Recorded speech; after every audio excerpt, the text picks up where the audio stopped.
Hi, പുതിയൊരു വീഡിയോയിലേക്ക് എല്ലാവർക്കും സ്വാഗതം.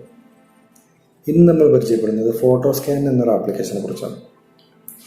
ഈ ആപ്ലിക്കേഷൻ കൊണ്ടുള്ള ഉപകാരം എന്തെന്ന് ചോദിച്ചാൽ, നമുക്ക് പഴയകാല ഫോട്ടോകളൊക്കെ ഈ ഫോട്ടോ സ്കാൻ എന്ന ആപ്ലിക്കേഷനിലൂടെ സ്കാൻ ചെയ്ത് വളരെ വൃത്തിയിൽ നമുക്ക് ആ ഫോട്ടോയായി സൂക്ഷിക്കാൻ നമ്മുടെ മൊബൈൽ കൊണ്ട് സാധിക്കും. ഈ ആപ്ലിക്കേഷൻ ഇൻസ്റ്റാൾ ചെയ്യാൻ താഴെ ഡിസ്ക്രിപ്ഷനിൽ ഞാൻ അതിൻ്റെ ലിങ്ക് കൊടുത്തിട്ടുണ്ട്. അതിൽ നിന്നും നിങ്ങൾക്ക് ഇൻസ്റ്റാൾ ചെയ്ത് ഉപയോഗിക്കാവുന്നതാണ്. ആപ്ലിക്കേഷൻ എങ്ങനെ ഉപയോഗിക്കണമെന്ന് നമുക്ക് വീഡിയോ കണ്ട് മനസ്സിലാക്കാം. അതിനു മുമ്പ് നിങ്ങൾ ആദ്യമായിട്ടാണ് എൻ്റെ ചാനൽ കാണുന്നതെങ്കിൽ എൻ്റെ ചാനൽ ഒന്ന് സബ്സ്ക്രൈബ് ചെയ്ത് സപ്പോർട്ട് ചെയ്യുക. നമുക്ക് വീഡിയോയിലേക്ക് പോകാം. എങ്ങനെയാണ് അത് ഉപയോഗിക്കുന്നതെന്ന് വീഡിയോ കണ്ട് മനസ്സിലാക്കാം. ആപ്ലിക്കേഷൻ ഓപ്പൺ ചെയ്യുന്നതിന് മുമ്പ് നമുക്ക് മൊബൈൽ ക്യാമറയിൽ ഒരു ഫോട്ടോ എടുത്ത് കാണിക്കാം. ഇപ്പോൾ ഞാൻ ജസ്റ്റ് ഒരു ഫോട്ടോ എടുത്ത് കാണിക്കുകയാണ്.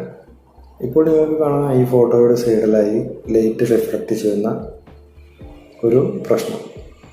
എന്നാൽ ഈ ഫോട്ടോ സ്കാൻ എന്ന ആപ്ലിക്കേഷൻ ഉപയോഗിച്ചെടുക്കുമ്പോൾ ഈ വക പ്രശ്നങ്ങളൊന്നും കാണുകയില്ല.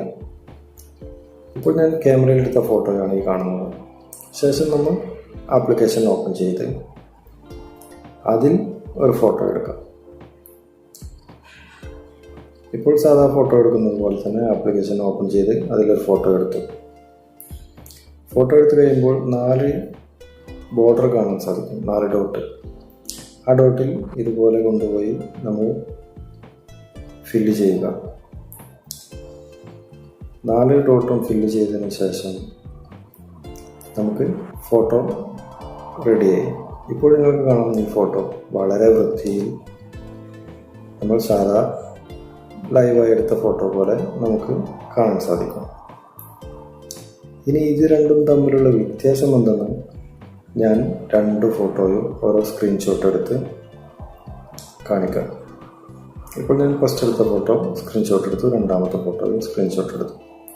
ഈ 2 ഫോട്ടോയും തമ്മിലുള്ള വ്യത്യാസം നമുക്ക് കാണാൻ സാധിക്കും. ഒന്ന് സാധാ ക്യാമറ ഉപയോഗിച്ചുകൊണ്ട് എടുത്ത ഫോട്ടോ, രണ്ടാമത് ഈ ആപ്ലിക്കേഷനിലൂടെ എടുത്ത ഫോട്ടോ. ഈ 2 ഫോട്ടോയും തമ്മിൽ വളരെയധികം വ്യത്യാസമുണ്ട്. അത് നിങ്ങൾക്ക് ഈ ഫോട്ടോ കാണുമ്പോൾ മനസ്സിലായിട്ടുണ്ടാവും. അപ്പോൾ ഈ ആപ്ലിക്കേഷൻ്റെ ഉപകാരം ഇത്രയാണ്. ഈ വീഡിയോ നിങ്ങൾക്ക് ഉപകാരപ്രദമായെങ്കിൽ നിങ്ങൾ എൻ്റെ ചാനലൊന്ന് സബ്സ്ക്രൈബ് ചെയ്ത് സപ്പോർട്ട് ചെയ്യുക. വീഡിയോ ഇഷ്ടപ്പെട്ടാൽ ലൈക്ക് ചെയ്യുക, ഇല്ലെങ്കിൽ ഡിസ്ലൈക്ക് ചെയ്യുക. നിങ്ങളുടെ അഭിപ്രായങ്ങളും നിർദ്ദേശങ്ങളും താഴെ കമൻറ്റ് ബോക്സിൽ രേഖപ്പെടുത്തുക. അടുത്ത വീഡിയോയുമായി കാണുന്നതുവരെ നന്ദി, നമസ്കാരം.